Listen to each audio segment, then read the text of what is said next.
Mabel Whitfield, at 72 years old, had believed that a lifetime of quiet service carried its own quiet inheritance.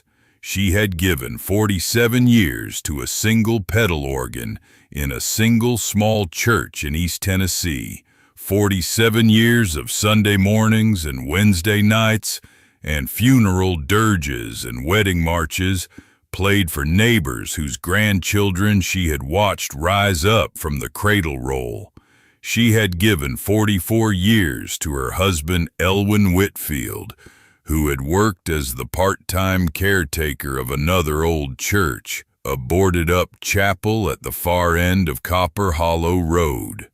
Then, 7 months before this story begins, Elwin's heart had quietly stopped in his sleep beside her, and before the cedar in his coffin had lost its last breath of resin, Elwin's younger brother Lyle had arrived from Knoxville in a navy suit and a too-bright tie and shoved a brown string-tie deed across a polished table and said, without smiling, "Congratulations, honey.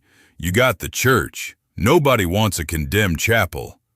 Mabel wasn't just dismissed. She was sorted, cataloged, and discarded like the last unwanted piece of a dead man's estate, as if 4 decades of devotion could be folded up small enough to fit under a smirk. While Lyle and his wife, Candace, tallied the valuable inheritance, the 80-acre Whitfield family farm. The mineral rights Lyle believed ran beneath its pastures. The old farmhouse Candace was already mentally gutting down to the studs. Mabel received a sealed envelope and a faded deed to the 1891 Copper Hollow Baptist Church, condemned by the county a decade ago and boarded shut ever since. "Worthless," Lyle said, tapping the deed with one manicured finger. "A liability. A leaning tower of Kudzu." But what Lyle and Candace didn't know, what they were too greedy, too blind, and too far removed from the quiet mountains to understand, was that behind the bronze bell's iron mounting plate, high in that leaning clapboard bell tower, Elwin Whitfield had spent the last 12 years of his life quietly building a fortress of love, a locked cedar box, a set of 1848 land grant parchments, 3 boarded-up arched windows hiding an authentic 1903 Tiffany stained glass commission, and a single folded note hidden in his reading Bible that read, "Climb the bell tower, pull the mounting plate." Elwin had been planning for this exact moment for 12 years, waiting for the day when his quiet organist of a wife would most need to know that she had never, not for a single Sunday, been powerless. If you've ever felt the world step over you because of your age, if you've been dismissed by the people who should have stood beside you, if you've ever sat in a silent kitchen believing everything was over when it was actually just beginning, this story is for you. Subscribe now, because what Mabel Whitfield found when she climbed that creaking wooden ladder, pried loose that cold iron mounting plate, and opened a cedar box hidden behind a century-old bronze bell will make you believe, with every fiber of your being, that love never gets the address wrong. Welcome to the last chapter. Mabel Whitfield was 72 years old when the family she had quietly served for 44 years decided she was a problem to be managed. Not rudely, never rudely. The Whitfields did not do rude. They did unctuous. They did church smile sympathy and navy suits and casseroles delivered 3 days late in a Pyrex dish they fully intended to have back. They did Lyle, leaning forward in a padded leather chair in his Knoxville mortgage office, saying, "Now, Mabel, honey, we just want what's best for everybody," while his pale eyes ran down the column of numbers Elwin had left behind. Lyle Whitfield was 58, Elwin's younger brother by 14 years, a soft-bellied mortgage broker with thinning sandy hair combed hard across a shiny scalp. He smelled faintly of cologne and peppermint chewing gum. He had always resented the quiet respect his older brother commanded in the hollow, the way people turned to Elwin for advice instead of to him. His wife Candace was 52, spray-tanned a deep orange, her blonde highlights streaked like stripes, her acrylic nails drumming a tune no one could hear. She laughed on cue whenever Lyle said something cruel. She called it keeping things light. Elwin had been gone 7 months, a quiet heart attack in his sleep, his hand still resting on Mabel's wrist. She had woken in the morning and known, before she turned her head, that the house was a house now and not a marriage. The cedar smell of his flannel shirts, the creak of oak pews on Sunday when he would sit in the second row and mouth the hymns he claimed he couldn't sing, the pedal organ's breath in her own living room where she still practiced for Sundays, even though the congregation had shrunk to 24. All of it had gone very still, as if the house itself were listening. The little church in town had buried him on a Wednesday afternoon in late March with yellow daffodils on the pulpit, and a sanctuary full of people who had known him since he was a boy. They spoke about his gentleness. They spoke about the way he had quietly looked after the old Copper Hollow Chapel for 30-some years, even after it had been shuttered, even after the last congregation had disbanded and scattered. Nobody could quite explain why he still drove out there on Saturdays with his canvas tool roll and his thermos of coffee. It was just Elwin. It was just what he did. Mabel heard the kind words, nodded at the right times, and shook the right hands. She didn't cry at the funeral. She had done most of her crying already, in the dark kitchen, at 2 in the morning, with only the refrigerator humming in agreement. The reading of the will happened 10 days later in a wood-paneled conference room in Knoxville that smelled of copier toner and stale coffee. Lyle sat at the head of the table in that navy suit, Candace beside him with her handbag positioned so her manicure caught the overhead light. An attorney named Mr. Pretty read the document in a flat voice. The house and its contents went to Mabel. The small savings, $38,000, the careful accumulation of a careful life, went to Mabel. Elwin's 1978 Ford pickup went to Mabel. The 80-acre Whitfield family farm, which had been jointly owned between the brothers since their parents' deaths, passed fully to Lyle per a long-standing buyout agreement. Lyle nodded solemnly and pretended this was a surprise. And then Mr. Pretty slid a faded deed tied with brown string across the polished table toward Mabel. Copper Hollow Baptist Church, he said quietly, deeded to Elwin Whitfield individually in 1992. Passes to you in full, Mrs. Whitfield. The structure, the quarter-acre lot, the graveyard. He cleared his throat. I should note the building was condemned by the county in 2014. There are also some unresolved questions about easements and access. Lyle grinned. He actually grinned. He did not mean to, perhaps, but it slid across his face like something he could not control. Candace covered her mouth with her acrylic nails and made a small, polite sound that was not quite a laugh and not quite a cough. Well, congratulations, honey, Lyle said, and he pushed the deed the final inch toward Mabel's folded hands. His voice was slick with false warmth. You got the church. Nobody wants a condemned chapel. That steeple's been leaning since '99. Kudzu's halfway up the bell tower. Roof's probably gone.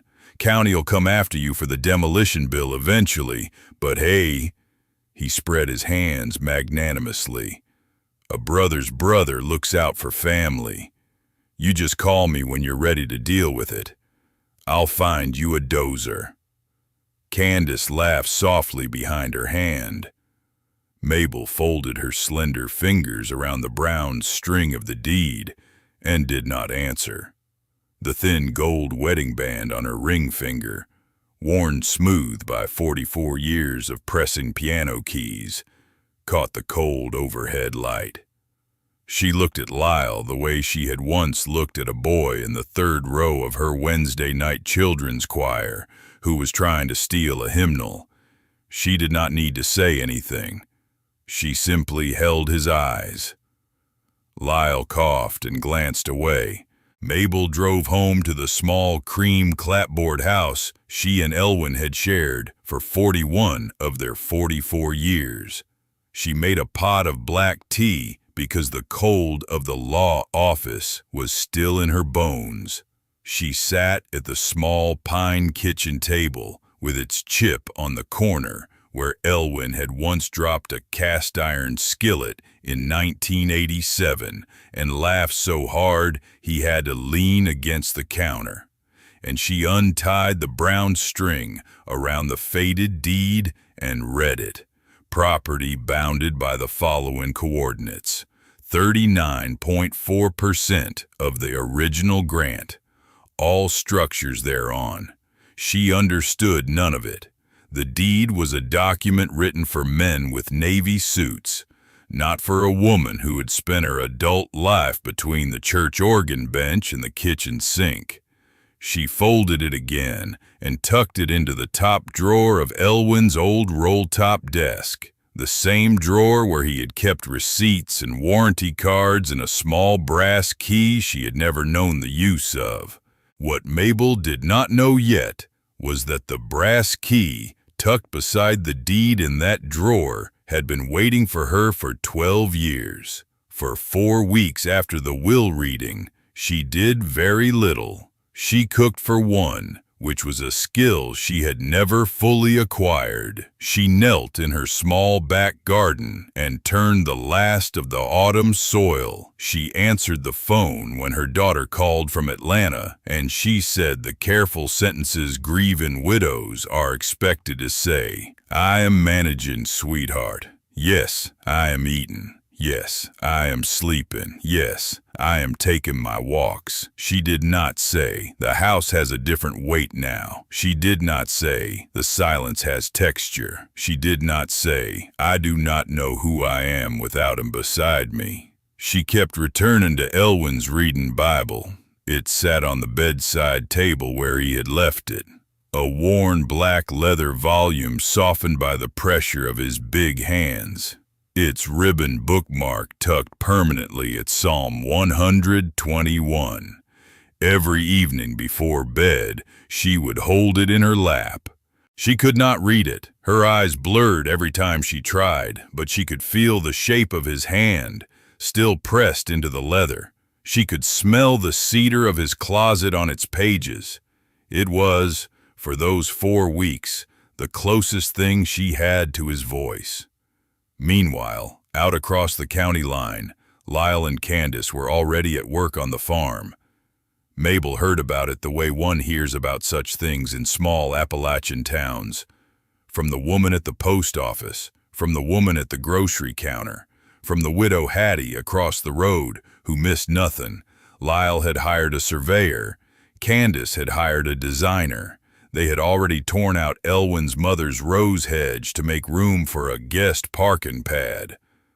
They were talking about leasing mineral rights to a coal company over in Harlan that had been sniffing around the ridges of Copper Hollow for 3 years. Mabel heard all of this and said nothing. She simply walked home, put the kettle on, and sat in her chair by the window. What she did not know yet was that Lyle's surveyor had already found something troubling in the county records, and that Lyle had told him, very specifically, to stop looking. She might have lived the rest of her widowhood in that quiet cream house if one October evening she had not carried Elwin's reading Bible to bed, opened it at random, and watched a folded square of cream paper flutter out from between two pages and land softly on the quilt beside her. Mabel stared at it for a long moment. She knew every object in that house. She had dusted every shelf, refolded every flannel shirt, lined every kitchen drawer. This square of paper had not been in the Bible the last time she opened it. That was the strange thing. Elwin must have tucked it in the week he died. Perhaps the morning before. Perhaps the night.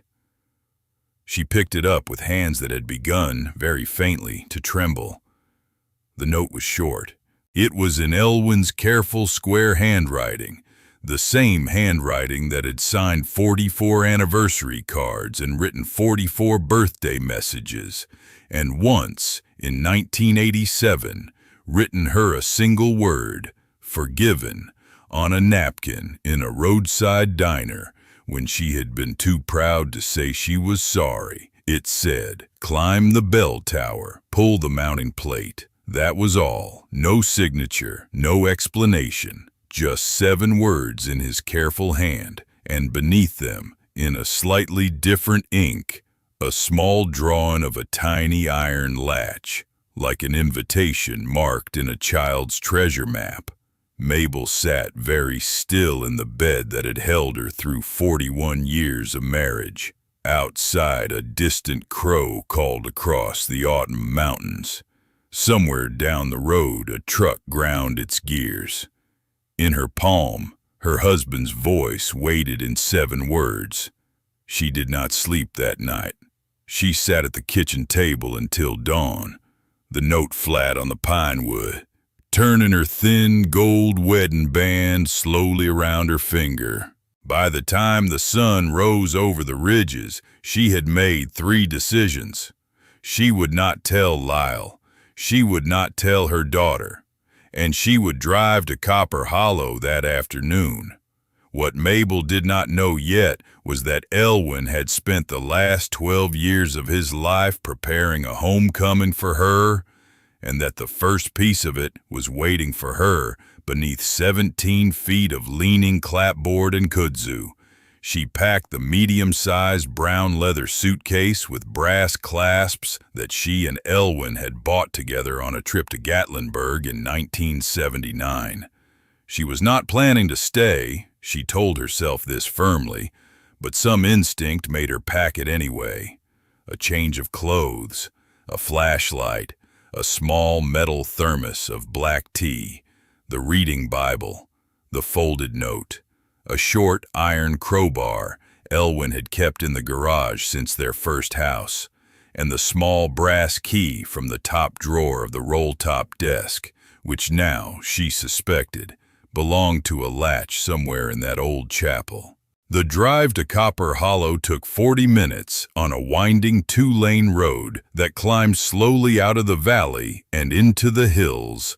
The late autumn trees were at their high burn, copper oaks and yellow poplars and burnt orange sugar maples, and a thin column of mountain mist still curled in the deep hollows where the sun had not yet reached. Mabel drove slowly, her slender hands at 10 and 2, her warm hazel eyes fixed on the road. The heater hummed softly. Elwin's Bible rode on the passenger seat beside her suitcase, as if he were riding shotgun after all. She had not been to Copper Hollow in 11 years. She had never liked the place. Too remote, too quiet even for her quiet nature, too full of her husband's mysterious Saturday absences. She realized as she drove that she had always resented the chapel a little, in the way a patient woman can resent something she does not understand. She had assumed Elwin went there out of sentiment, out of stubbornness, out of some old loyalty to his great-grandfather, who had helped raise the original congregation in 1891. She had never suspected that he had been building something out there. Slowly, patiently, for her. The gravel road into the hollow narrowed until it was barely wider than her sedan. the copper and gold leaves brushing both sides of the car. Then she crested a small rise, and the church appeared below her. Mabel stopped the car in the middle of the road and simply looked. 40 feet of weathered white clapboard, dulled to the color of old bone beneath a rust-streaked tin roof, a tall bell tower leaning slightly to the north, Kudzu climbing nearly to the louvers, a lopsided cross above the steeple, 3 tall arched sanctuary windows sealed with gray plywood, the county's red condemnation notice still nailed to one of them, now faded to pink by 10 years of sun. Double oak doors peel into raw cedar behind a rusted padlock. In front of the church, a small tilting graveyard of fieldstone and marble markers. Behind it, a line of yellow poplars going copper at their tips, and beyond them, the long folded ridges of the Appalachian mountains rolling blue-gray into distance. It was, as Lyle had said, a ruin. It was also, she understood in that moment, something else. She pulled the sedan into the weedy gravel turnaround, gathered her suitcase, and walked up the flagstones that Elwin had once carefully reset. The air was cool and resin-sweet. A distant crow called twice. Kudzu trailed down from the steeple like thick green hair. The small brass key from the roll-top desk fit the rusted padlock. Of course it did. Mabel was not surprised. By then, she was past surprise. The lock released with a gritty click, and the oak doors groaned open on hinges that had not been oiled in a decade, but still moved. The smell hit her first. Cedar, old hymnals, the sweet resin smell of 1903 pine floorboards, the faint mineral tang of stone and mountain air. Beneath it all, the particular smell of a building that had been closed up so long it had begun to remember itself. She stepped inside. 8 rows of oak pews, polished dark by a century of Sunday service, stood in 2 neat columns. The pulpit leaned slightly to the right, as if listening. The small pedal organ at the front had been covered with a canvas tarp that Elwin had clearly replaced more than once. The edges were neat, the folds careful. 3 tall arched windows, their plywood still in place, kept the sanctuary in a dim amber twilight. A single high dormer in the bell tower let down one broad shaft of autumn light that fell across the center aisle like a spotlight on an empty stage. Mabel set her suitcase down gently on the back pew. She crossed the sanctuary slowly, her scuffed brown leather shoes whispering on the pine floorboards. Each board remembered a different weight. She could feel the faint dip of the aisle where generations of feet had shuffled toward the altar.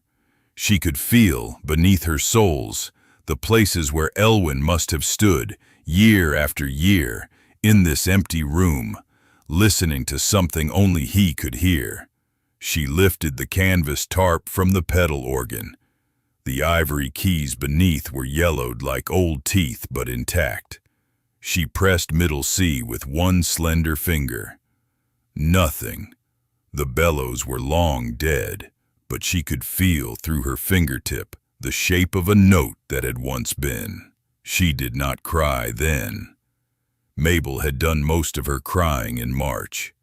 What she felt instead was a slow, steady settling, a sense of being somewhere she had been needed all along without knowing it. She walked the length of the sanctuary slowly, laying her slender hand along the back of each pew in turn. The oak was cold, but not cold in the way of abandonment. It was cold in the way of a church that had simply gone to sleep. She let her fingers trace the worn shoulders of the wood, the small gouges where hymnals had been dropped 1,000 Sunday mornings, the polished hollows where hands had gripped during hard sermons and harder funerals. She thought of the congregations who had filled these pews in 1891, in 1920, In 1945, when the county had sent its sons to war. In 1968, when 3 hollow boys had come back from Vietnam in closed caskets, and this sanctuary had held their mothers up. The pews remembered. Oak always remembers. She approached the leaning pulpit. It had tipped toward her a quarter-inch over the decades, patient and tired, and when she laid her palm against its face, she felt the warmth of pine that had been cut in a forest nobody alive had ever walked. Above the pulpit, a small arched opening in the wall had once held a hand-lettered scripture board. The board was gone. Only a faint rectangle of lighter wood remained, a small unhealed bruise where something sacred had once hung. Mabel set her brown leather suitcase on the front pew. She opened the clasps with their small brass click and took out the flashlight, the crowbar, and the small metal thermos. She poured a cup of black tea, not because she was thirsty, but because the act of pouring was an act of staying. She drank it standing beside the altar rail, looking up at the arched ceiling where the oak trusses crossed like praying hands, and she felt, for the first time in 7 months, something close to purpose. The wind outside pushed against the clapboard, and the old building answered with its own long, quiet breath. A distant crow called once. Somewhere up under the eaves, a single cedar shingle shifted on the tin roof with a sound like someone turning a page. She turned her attention to the bell tower. The door to the tower was in the back left corner of the sanctuary, tucked behind a plain oak door. Inside, a steep, narrow wooden ladder rose straight up through the dark shaft of the tower. Mabel set her suitcase down again, took the short iron crowbar from it, and began to climb. She was 72. The ladder was old. The rungs creaked. Her knees, which had always been reliable, reminded her now that they had been asked to play the organ for 47 years. She climbed carefully, one rung at a time, one hand on the dusty rail, the crowbar tucked under her belt like a small blunt sword. Amber shafts of light slanted through the louver slats above her. Dust motes swirled in the breath of her own ascent. Somewhere in the rafters, a single sparrow stirred and resettled. The air smelled of cedar and old copper and century rest. Halfway up she stopped, rested her forehead against the cool wood of a rung, and said out loud, in a voice softer than a whisper, "All right, Elwin, I'm climbing it. I hope you knew what you were doing." She did not expect an answer. And yet, absurdly, irrationally, she felt one. A sense of a hand on her shoulder, light as a hymnal. She kept climbing. A rung near the top was cracked down its middle, and she paused, testing it with the ball of her foot. It held. She considered faintly the absurdity of the picture. A 72-year-old organist in a long gray cardigan, climbing a wooden ladder in a condemned bell tower in a hollow. Nobody came to anymore, armed with a crowbar and a folded note, and a small, dry laugh escaped her. It was the first laugh she had given since March. It surprised her. It surprised the sparrow, too, because the small bird shot suddenly from the louver slats and was gone into the autumn mountain air. And Mabel stood on the ladder with her hand pressed to her heart and laughed again, quietly, and whispered, "Oh, Elwin, you kept birds up here." She did not know then that he had left a small pan of birdseed on the tower floor every Saturday for 12 years, that the sparrows had been the only witnesses to what he was building. She would learn this later, from a single line in the research notebook, but she felt something of it in that moment, the sense of a man who had come here alone and had not been lonely. At the top, the bell tower opened into a square wooden room, no larger than a pantry, dominated by the huge bronze bell. It hung silent on its iron cradle, dark green with patina on its upper shoulder, still copper bright at its rim where the clapper had swung in its last century of service. Mabel reached out one slender hand and laid her palm flat against the cold bronze. The metal vibrated faintly under her palm, as if remembering. Behind the bell, bolted to the curved interior wall of the tower, was the dark iron mounting plate. It was a slab of cast iron about the size of a dinner tray, held on by 4 heavy bolts. A small, barely visible iron latch had been welded to its lower edge, exactly the latch Elwin had drawn on the folded note. Mabel worked the crowbar under the edge of the plate and pulled. It did not move. She repositioned her hands. She braced her scuffed brown leather shoes against the wooden floor. She pulled again, using the full weight of her 72-year-old body. Somewhere in her shoulder, a small muscle protested. She ignored it. The plate gave with a low, grinding sigh. Rust showered down in a fine red-brown cloud. Dust cascaded into the shaft of amber light. Mabel set the crowbar down carefully and with both hands lifted the heavy iron plate aside. Behind the plate waited a rectangular recess, cut deliberately into the old tower timbers, a hiding place the size of a bread box. Inside the recess sat a small cedar box bound with brass, its latch closed but not locked, and tucked beside the box, a sealed envelope in cream paper addressed in Elwin's careful hand. For Mabel, when you climb. She sat down hard on the dusty wooden floor of the bell tower, her navy skirt pooling around her, and lifted the cedar box into her lap. The wood was fragrant even now. Cedar never really ages. The brass latch opened with a small, satisfying click. Mabel lifted the lid. Inside the box, folded with a care that bordered on reverence, were 3 heavy sheets of aged parchment bound together with waxed linen thread, iron gall ink, faded to brown, ornamental script, red wax seals, cracked but intact, pressed with the shape of a county seal she recognized as an earlier version of her own, a surveyor's plat map folded into perfect quarters. Beneath the parchments, a worn, leather-bound research notebook in Elwin's handwriting, and beneath that, 3 smaller envelopes, each sealed, each labeled in his careful hand.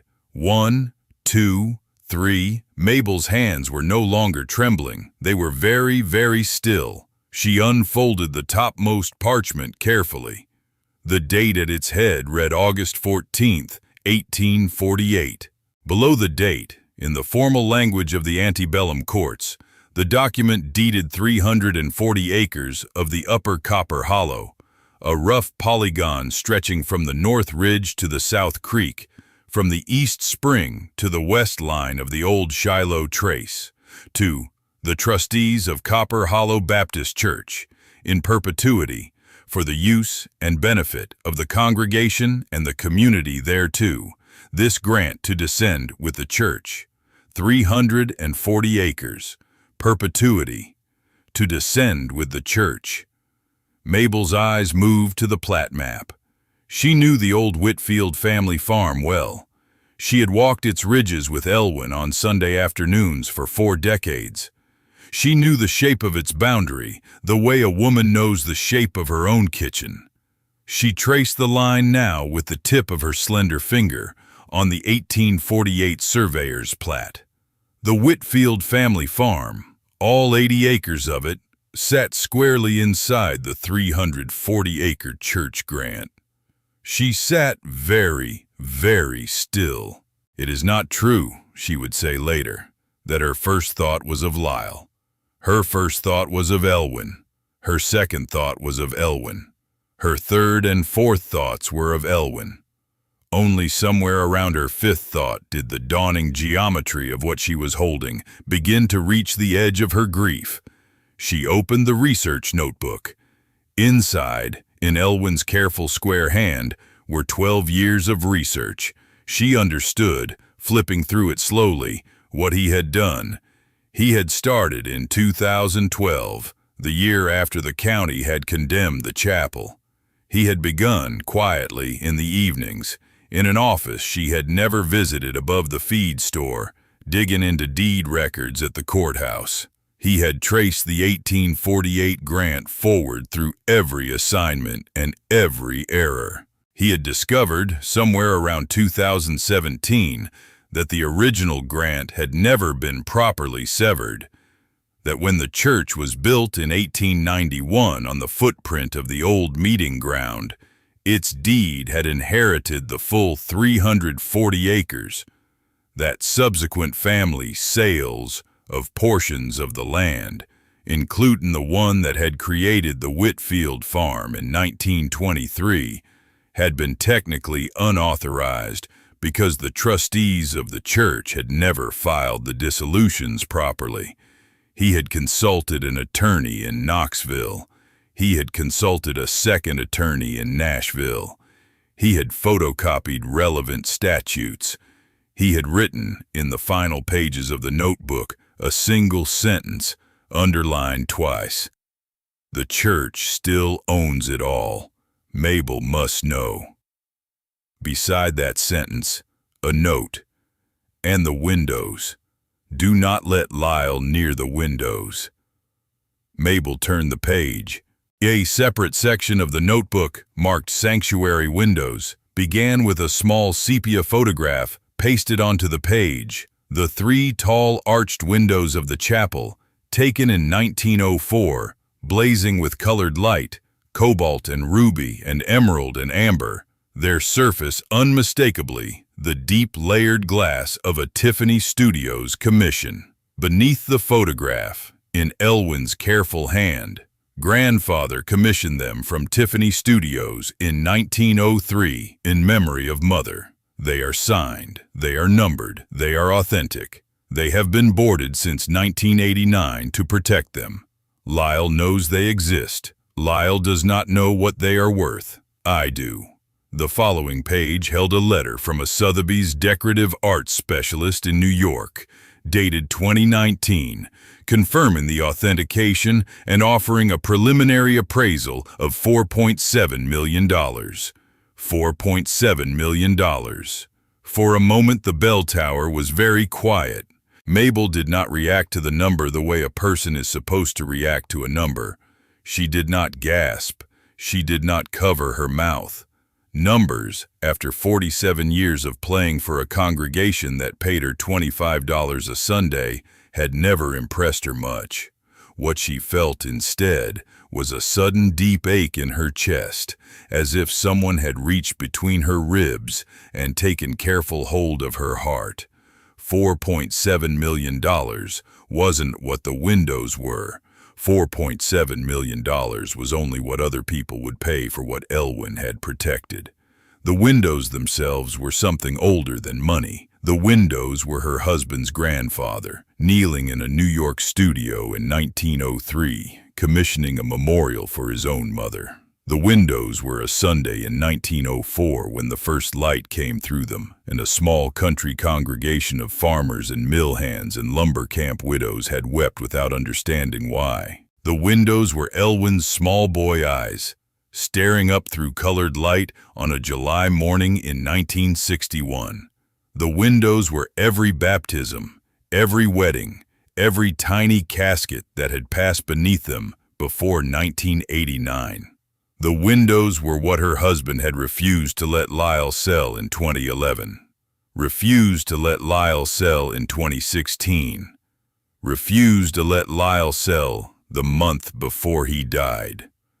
The windows were, she understood in this moment, the real inheritance. Mabel set the notebook carefully on the floor. She folded her hands over her thin gold wedding band. She closed her warm hazel eyes. She thought about her husband, who had been the caretaker of a condemned church for 12 silent years, who had driven out here on Saturdays with a canvas tool roll and a thermos of coffee, who had let his brother call him a sentimental old fool. She thought about how he had never once hinted. Never once. Then she picked up the first of the 3 sealed envelopes, the one marked 1, and opened it. It was not a long letter. Elwin had never been a long letter man, but it said everything she needed to hear. "My love," it began, "if you are reading this, then the worst has happened, and I am sorry. I have been preparing for this moment, not because I wanted to go, but because I knew that I might. Please forgive me for the secrecy. I did not want to burden you with a lawsuit while I was alive, and I did not want you to worry. I wanted you to have proof, not a story Lyle could twist, not a claim he could stall. Proof in parchment and plat and appraisal that your worth was never a matter of debate, that it has always been written down somewhere in iron gall ink waiting to be found. Climb the bell tower, pull the mounting plate, take the cedar box to Margaret Pruitt at Pruitt & Pruitt in Knoxville. She has been waiting for you. Pull the plywood off the sanctuary windows at dawn. Stand in the colored light. I have been loving you for 44 years. I am loving you still. Mabel read the letter 3 times. By the 3rd reading, she could no longer see the words. She folded it against her chest and rocked, very slightly, on the dusty wooden floor of the bell tower, as the copper rim of the bronze bell hummed faintly above her in the hush. After a long time, she wiped her face with the sleeve of her gray wool cardigan, rose carefully to her feet, gathered the cedar box, and climbed slowly back down the ladder.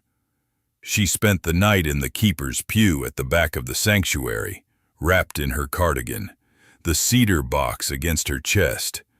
She did not sleep so much as wait, listening to the creak of oak pews settling in the cold, the distant sigh of wind through Kudzu. Somewhere near 3 in the morning, a barn owl called from the graveyard.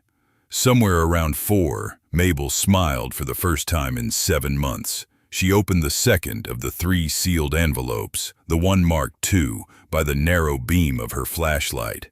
This letter was longer. In it, Elwin explained, step by step, how a man who had married his heart to a quiet organist had also, quietly, become a scholar of 19th century Tennessee land trusts. He wrote about the dusty summer he had first sat down in the basement of the courthouse in Sevierville and opened the oldest deed book and felt his great-grandfather's hand reach up through the paper. He wrote about the afternoon, 2 years later, when the old trust theory first made sense to him, and he had driven out to the chapel alone and sat in the front pew and wept, because he understood, for the first time, that his family had not actually owned the farm they had argued about for 3 generations. He wrote about the decision he had made not to tell his brother. Lyle would have sold it all, Elwin wrote. He would have broken the trust on a lawyer's technicality and converted our grandfather's love into a vacation home in Gatlinburg. I could not let him, so I waited for you. He wrote about her. He wrote about the way she played the doxology on Sunday mornings, how the notes in her hands had always sounded like something forgiven. You are the only person I trust with this hollow, he wrote. You are the only person I trust with this light. Mabel read the letter twice. Then she folded it carefully, placed it back in the cedar box, and sat for a long time with her palm flat against the oak pew, thinking about what it means to be trusted. She opened the 3rd envelope just as the first pale thread of dawn began to show through the gap beneath the double oak doors. This letter was short again. It contained only a list of names. 11 families who had been members of the old Copper Hollow congregation before it had dispersed in the 1970s. Each name followed by a brief note of what Elwin believed the church still owed them: a small parcel of garden ground, a forgiveness of an old debt, a headstone in the graveyard long overdue for restoration. At the bottom of the list, in Elwin's careful hand, when the church comes back, Mabel, let it come back for them. Beneath that sentence, one last instruction. And reopen it. Don't make it a museum only. Make it a place where the hollow can come home. She folded this letter too, carefully, and put it back with the others. Then she sat very still in the quiet sanctuary and watched the gap of dawn light widen beneath the door. And she understood, finally, what Elwin had given her. Not money, not land, not vindication, though all those things would follow. He had given her a calling. He had given her a reason to be 72 and still needed. He had given her the last chapter of her life, and he had trusted her to write it. What Lyle did not know yet was that his stepsister-in-law, whom he had called Honey in a voice slick with contempt, was sitting inside a boarded-up chapel with proof that his family farm had never been his to begin with. She rose before dawn. She ate half of a hard-boiled egg from her suitcase. She drank the last of her black tea from the metal thermos. Then she crossed the sanctuary to the first arched window, fit her short iron crowbar beneath the edge of the gray plywood panel, and pulled. The nails gave with a long protest. The plywood tipped forward and fell with a muted thud into the aisle. Mabel stepped back, and then the first ray of autumn sunrise struck the window from the east. It was not a window. It was a sunrise caught and held. Deep cobalt at the top, as if a piece of the dawn sky had been cut free and glazed. Ruby and emerald at the center, arranged in a pattern of climbing vine and lifted hands. Amber at the base, like the last amber of a sunset held for 1903, until this exact 2024 morning. Every piece of glass layered, irregular, deep. The light did not shine through the window. It became the window. Shafts of colored light poured down across the oak pews, across the pine floor, across the cream blouse and long gray cardigan of a 72-year-old widow standing at the foot of the aisle with her palm pressed against her mouth. She pulled the second window. It resisted more than the first. The plywood had warped against the frame, and she had to set her shoes wide and pull with both hands and her back. The nails sang, one by one, as they came out, each a small, sharp note. When the panel finally tipped free and crashed into the aisle, she took a careful step backward, her slender hand pressed flat over her heart, and watched the second sunrise fold itself through the second window, ruby and cobalt and deep green, a climbing vine border, a lifted dove at the apex. In the center, a small figure of a kneeling woman with a lamb at her feet, her face gentle, her eyes warm hazel, her hair short and soft and white. Mabel made a small sound. Elwin's grandfather, she understood, had chosen a face for the memorial window in 1903, whose face it had been originally, she could not guess, but whose face it looked like now, at this hour, in this light, was unmistakable.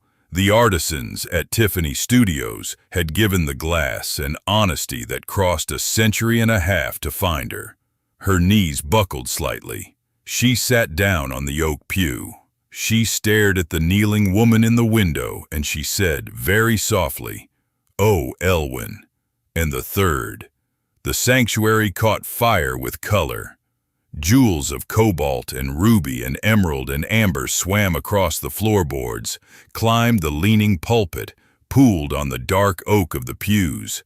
Where the shafts met in the center aisle, they married into a single braided light that fell in a column onto the pedal organ, as if the room had been waiting 121 years to be allowed to speak again. Mabel walked slowly down the aisle. She sat on the organ bench. She laid her slender hands on the yellowed ivory keys, and though the bellows were long dead and the pipes were silent, she played, with her fingers alone, the opening of the doxology. Praise God from whom all blessings flow. Praise Him all creatures here below. She heard the music in her bones. She heard Elwin in her bones. For the first time in 7 months, she was not alone.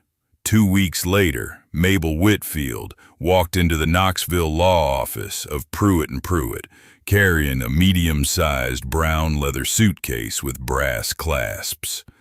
Margaret Pruitt, the senior partner, was 64, silver-haired, sharp-eyed, and had been expecting her for 12 years. She rose from behind her desk when Mabel came in, walked around it, and held both of Mabel's hands in her own for a long moment without speaking. "He told me," Margaret said quietly, "in 2013. He told me everything. He asked me to wait, and I did." She glanced at the suitcase. "Is that all of it?" "All of it," Mabel said softly. Margaret's eyes filled briefly. She blinked the tears away with the efficiency of a woman who had been practicing law for 38 years and did not allow her feelings to slow her down. "He came to me the week after the county condemned the chapel," she said. "He brought me photocopies of the 1848 parchment. He said, 'Margaret, I think my family has been living on church land for 100 years. I think my wife is the only one who can be trusted to fix that. I may not live to see the fix. Will you wait for her?' I said yes. He paid me $1 retainer. Every year on our anniversary, he mailed me another $1 in a Christmas card. I have $12 in an envelope in my desk, Mabel. I have been waiting for you." Mabel did not speak. She reached into her cardigan pocket and pulled out the small brass key from the roll-top desk and laid it on the conference room table and said, "Then let us begin." They unpacked the cedar box on the broad conference room table. Margaret photographed each parchment under archival lights. She photographed the plat. She photographed the research notebook, page by page. She photographed the Sotheby's appraisal letter. She photographed the 1904 sepia print of the windows. A junior associate pulled down county deed books. Another associate pulled down Tennessee Supreme Court precedents on ecclesiastical trusts. By mid-afternoon, Margaret had a working legal theory, a spreadsheet of parties and parcels, and a quiet half-smile on her face. "Mabel," she said gently, "the church still owns the entire hollow. Every deed transaction since 1923 that carved out pieces of that grant is defective. The 1848 trust was never dissolved. The grant descends with the church. You are now the sole surviving trustee of the Copper Hollow Baptist Church, which means, effectively, that you hold those 340 acres in trust, including your brother-in-law's family farm." Mabel folded her slender hands over her thin, gold wedding band. "And the windows?" she asked quietly. Margaret slid the Sotheby's letter across the table. "Authenticated, signed, numbered. 4.7 million if you were ever to sell them. You won't, of course, but the insurance alone will fund whatever restoration you want." Mabel nodded once. She did not smile. She did not weep. She simply set her slender hand flat on the table, the way she had set it flat on the deed at her own kitchen table, and said, "Please write to my brother-in-law, Margaret. Ask him to come in. Ask him to bring his wife." Lyle arrived 8 days later in the Navy suit, Candace beside him in a designer wrap dress and a handbag that cost more than Mabel's sedan. They sat in Margaret's conference room with the confident posture of people who assume they are about to be asked for something. Lyle had already rehearsed his speech, something about family, something about not pressing charges, something about how Mabel, bless her heart, had perhaps been confused by an old deed. He did not get to give the speech. Margaret Pruitt opened a leather folder and laid out the 1848 parchment. She laid out the surveyor's plat. She laid out 3 Tennessee Supreme Court precedents. She laid out a certified copy of Elwin's 12-year research notebook, bound in a blue archival folder. And then, in a voice as flat and quiet as winter creek water, she explained. Lyle's color began to rise at sentence 3. By sentence 7, it was a deep brick red above his too bright tie. Candace's acrylic nails had stopped tapping her armrest. She was staring at the plat map with her mouth slightly open. "That's," Lyle said, "that's not." The 340 acres, Margaret continued calmly, include the 80 acres your family has always called the Whitfield Farm. Those 80 acres have, in fact, been held in trust by the Copper Hollow Baptist Church since 1848. No defective intervening deed can override a trust of this specificity. Your father did not, in 1978, have the authority to deed that farm to your mother. Your parents did not, in 2005, have the authority to pass it to you and Elwin jointly. The trust was never dissolved. It could not have been dissolved without the trustees of the church. There are no living trustees. Except, and here, Margaret's small half-smile returned, Mrs. Whitfield. I am offering you a settlement, Mabel said quietly. Before Lyle could speak, both heads swung toward her. She had sat silent at the foot of the table for the whole of Margaret's presentation. Her long gray wool cardigan was folded neatly across her lap. Her brown leather suitcase rested on the floor beside her chair. Her warm hazel eyes lifted now to meet her brother-in-law's. A life tenancy, Mabel said. You may continue to live on the farmhouse and its immediate 2 acres for the remainder of your natural lives. No timber rights, no mineral rights, no mortgage, no sale. The rest of the land returns to the trust. The coal company lease you signed last month is void. Your surveyor's file will be turned over to my attorney, and you will apologize. Candace made a sound. It was a very small sound. You will apologize, Mabel said again gently, to me, in writing, for calling my husband's life work a pile of kudzu, for calling your brother sentimental, for calling a church that fed 3 generations of this family worthless. You will apologize because Elwin would have wanted me to give you the chance. That is more than you gave me. Take it or leave it. Lyle opened his mouth, then closed it, then opened it again. A soft, sputtering sound came out, the sound of a man recalculating the weight of every cruel word he had ever said to his brother's wife. His pale eyes flicked from the parchment to the plat to the notebook, to Margaret Pruitt's small half-smile, and finally, back to Mabel. He did not cry. Lyle was not a crying man, but he nodded. Once, Candace did cry, not prettily. Her mascara ran in 2 thin black streams, and she did not reach up to wipe them. For the first time in her marriage to Lyle, she said nothing at all. Mabel rose slowly from her chair. Her knees were stiff from sitting still so long. She picked up her medium-sized brown leather suitcase with brass clasps. She turned at the door. I'll expect the letter by the end of the month, she said. Margaret will send you the settlement papers. And Lyle, she waited until he lifted his eyes. Elwin loved you. He thought you were a frightened boy in a grown man's suit. He thought, given time, you would find your way back to being kind. I hope he was right. Then she closed the door softly and walked out into the Knoxville afternoon, where the sky was the washed blue of late autumn and the mountains were copper along the horizon. In the spring of the following year, Mabel Whitfield reopened the Copper Hollow Baptist Church.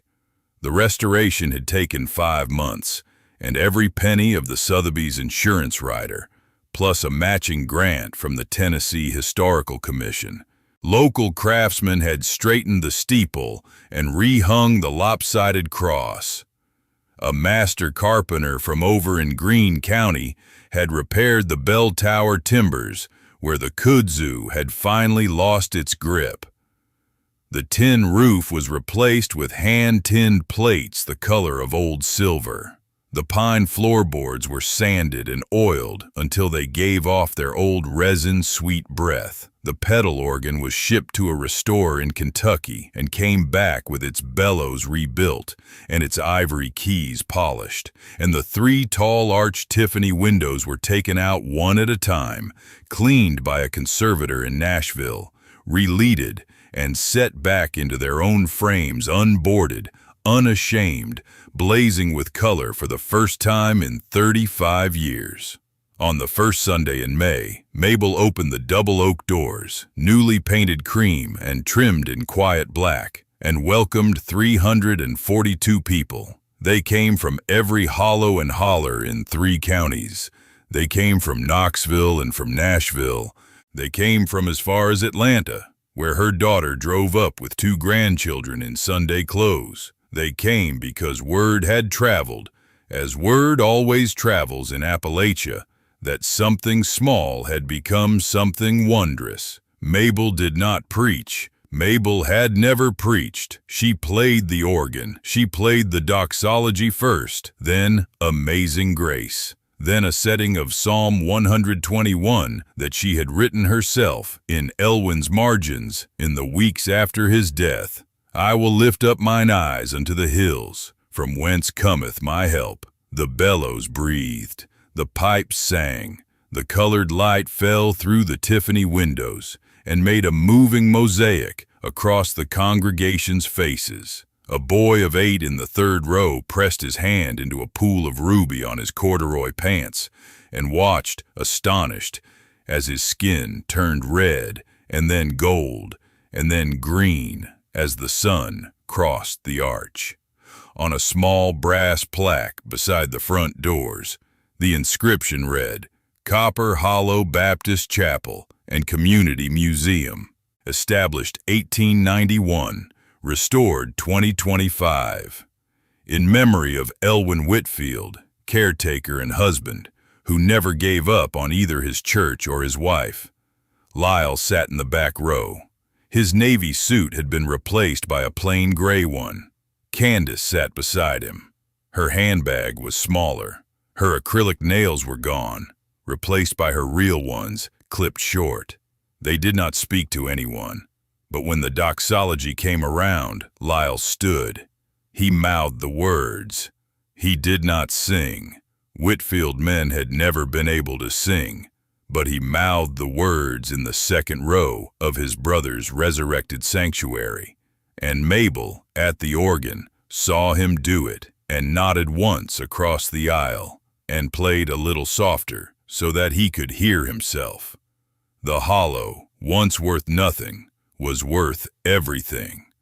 Mabel kept her small cream house in town, but she spent most of her days at the chapel now. She ran the museum herself with the help of a young history graduate from the State University who had written her doctoral dissertation on Appalachian ecclesiastical land trusts.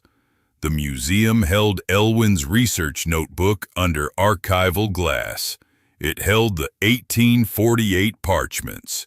It held the 1904 sepia photograph of the windows. It held, in a small cedar box on a velvet cushion, the short iron crowbar that a 72-year-old widow had used to pry loose a mountain plate that had been waiting for her for 12 years. School children came on field trips. They stood under the colored light and looked up and fell quiet. Mabel sat at the organ and played softly for them. Her grandchildren came every summer. The 8-year-old, who had once pressed his palm into the ruby pool, took to climbing the bell tower ladder with Mabel's help and ringing the bronze bell at noon each Sunday. The bell hung now on its original cradle, its mounting plate reset. Mabel had put the cedar box back behind it, empty this time, with nothing inside but a new folded note in her own careful hand. The note read, "You are loved. Climb the tower." That was all. She did not explain to her grandchildren what the note was for. She trusted that someday, long after she was gone, one of them would find it and would understand. Mabel is 79 now. She still wears the same long gray wool cardigan, the same cream high-necked blouse, the same dark navy skirt, the same scuffed brown leather walking shoes. Her short, soft white hair is a little thinner at the crown. Her warm hazel eyes are a little slower to focus. The thin gold wedding band on her ring finger has grown thinner still. But she still plays the doxology every Sunday morning, and the colored light still falls across her hands as she plays. And every time the bell rings at noon, the whole hollow, listens. And every Saturday, she drives the 40 minutes out to the chapel with a thermos of black tea and a canvas tool roll, and sits for an hour in the back pew in the colored light. And she says, quietly, the way one speaks to a person who is not quite absent, "I found it, Elwin, all of it. I climbed the tower, I pulled the plate, and I am not afraid anymore." Outside, across the small graveyard, the yellow poplars turn copper in late autumn. A distant crow calls twice. Mountain mist lifts from the hollow at dawn. The bronze bell rests in its cradle, patient, copper bright at the rim, ready for the next pair of hands to ring it. Thank you for staying with Mabel through every step of her journey, from devastating humiliation to unexpected triumph, from painful erasure to powerful rebirth, from a polished conference room table where she was handed a worthless deed to a dawn-lit sanctuary where the light she had been promised for 121 years finally came pouring in. If her story touched something deep inside you, if you have ever been underestimated because of your age, if you have been dismissed by those who should have valued you, if you have discovered that what looked like a devastating ending was actually the beginning of something extraordinary, then know this: Mabel's vindication is your vindication too, because the world often tells quiet, faithful people that their decades of service were only a kindness the world did them, and not the other way around. Mabel's story is the answer to that lie. Leave just one word in the comments describing the exact moment, whether in Mabel's story or in your own life, when you realized you were worth infinitely more than anyone ever told you. One word, that is all. Because in that word, you will be speaking to everyone else listening who needs to remember that their worth was never defined by the people who discarded them, but by the people who loved them enough to leave a note in a bell tower and a key in a drawer and a light behind a plywood panel, waiting. Because Mabel Whitfield's story proves that loyalty creates legacies, that greed can never touch, that justice moves slowly, but it never forgets the correct address, that you are never too old to climb the ladder that love has been holding for you all along, and that those who truly love us do not just say so, they prove it, in parchment and plat and cedar box, across 12 silent years of Saturday afternoons. Share this story with someone who needs to remember that their worth is not defined by who discarded them, but by who loved them enough to protect them. Somewhere tonight, a quiet organist in a quiet town is sitting alone at a small kitchen table, believing the lies she has been told about the size of her own life. Your word, your share, your small act of recognition might be the folded note tucked inside her Bible tomorrow morning. Welcome to the last chapter.